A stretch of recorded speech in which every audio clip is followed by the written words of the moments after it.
Congress high command ने साफ कर दिया है कि वो किसानों के साथ खड़ी है। इसी कड़ी में उत्तराखंड के प्रदेश प्रभारी देवेंद्र यादव, प्रदेश अध्यक्ष प्रीतम सिंह, राष्ट्रीय सचिव काजी निजामुद्दीन समेत अन्य कांग्रेसियों ने राकेश टिकैत से मुलाकात की। गाजीपुर बॉर्डर पर यह मुलाकात हुई। प्रदेश प्रभारी और प्रदेश अध्यक्ष ने राकेश टिकैत को कहा कि उत्तराखंड कांग्रेस पूरी तरह से उनके आंदोलन के साथ है और केंद्र सरकार से कृषि कानून वापस लेने की मांग करती है।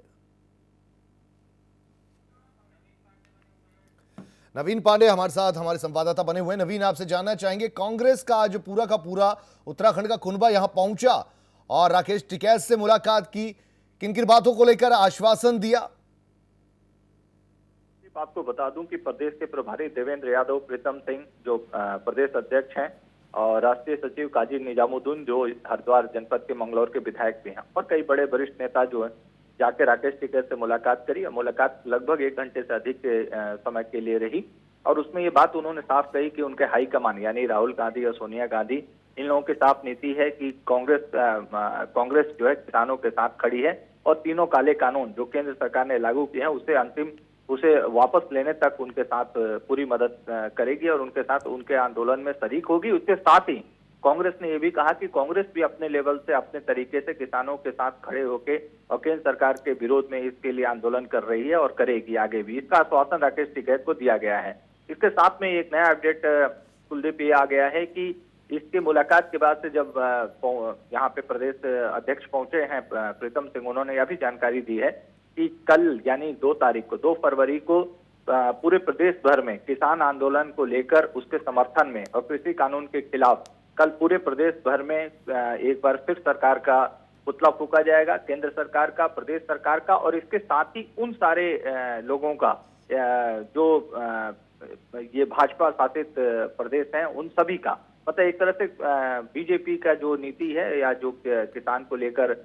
जो नीति बनाई गई थी उसके खिलाफ कल एक बार फिर कांग्रेस सड़कों पे होगी और पूरे प्रदेश भर में ये आंदोलन होगा और कल पुतला दहन का कार्यक्रम होगा जिसमें जिले का, तहसील और ब्लॉक और स्टेट लेवल पे यानी चारों जगहों पे ये होगा इस तरीके से। तो उसके आने के बाद से तुरंत रणनीति बनी देर रात को और आज प्रीतम सिंह ने उसका ऐलान किया है और कल उसपे सड़कों पे जो है उसके समर्थन में राकेश टिकैत कहिए या किसानों के समर्थन में कांग्रेस प्रदर्शन करेगी। अच्छा नवीन, आपसे ये भी समझना चाहेंगे, क्या वाकई जो उत्तराखंड का किसान है उसका मिजाज भांप लिया है कांग्रेसियों ने और वाकई उन्हें लगता है कि उत्तराखंड में भी किसानों के हक में आवाज उठाकर भले ही किसान भ्रम में हो या इन कानूनों के पक्ष में हो, क्या कुछ लगता है स्थितियों का सही आकलन कर लिया कांग्रेस ने?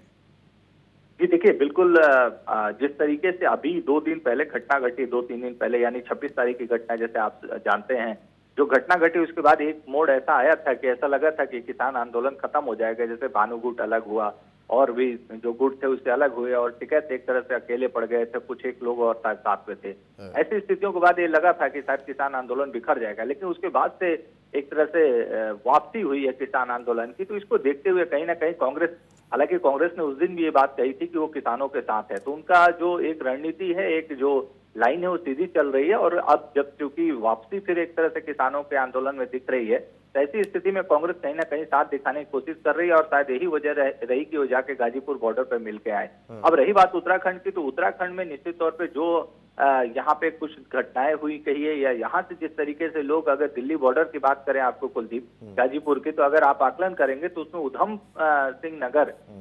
जनपद जो कि उत्तराखंड का काफी बड़ा जनपद है, उसमें काफी बड़ी बाजपुर, गदरपुर, काशीपुर, रुद्रपुर, खटीमा, इस तरीके के इस जगह के लोग और नानक मत्ता, इस जगह के लोग बड़ी तादाद में आज भी वहां पे हैं। यानी उधम सिंह नगर के जो किसान हैं वो वहां पे अभी भी हैं कुलदीप। तो इस वजह से कहीं ना कहीं सरकार चाहती है, माफ कीजिएगा, ये कांग्रेस चाहती है कि वो उनके साथ बने रहे। और एक बात और आपको मैं बता दूं कि जो ये चुनाव हुए थे, पिछले चुनाव हुए थे, उसमें जो कुछ सीटें 1000-2-3 हजार से जो कांग्रेस हारी थी, अगर उसमें आकलन करें तो 10 से 12 सीटें ऐसी निकली थी जो मैं आपको कुलदीप बता रहा हूं, जिसमें कम से कम बेहद कम मार्जिन में इन्हीं कुमाऊं के बेल्ट में वो कांग्रेस हार गई थी। तो जाहिर सी बात है कहीं ना कहीं एक बहुत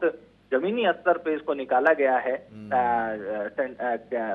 कांग्रेस की तरफ से। उसके बाद इसका आकलन करके और कहा गया, कहीं ना कहीं इसको जोड़ा गया है। तो कहीं ना कहीं ये चीजें कांग्रेस की एक नीति दिखाई दे रही है साफ तरीके से कि वो कांग्रेस किसानों के साथ जुड़ के रहेगी, तो उसे आने वाले समय में कहीं ना कहीं वोट बैंक का लाभ भी मिल सकता है। बहुत शुक्रिया नवीन पांडे इस पूरी जानकारी के लिए आपका।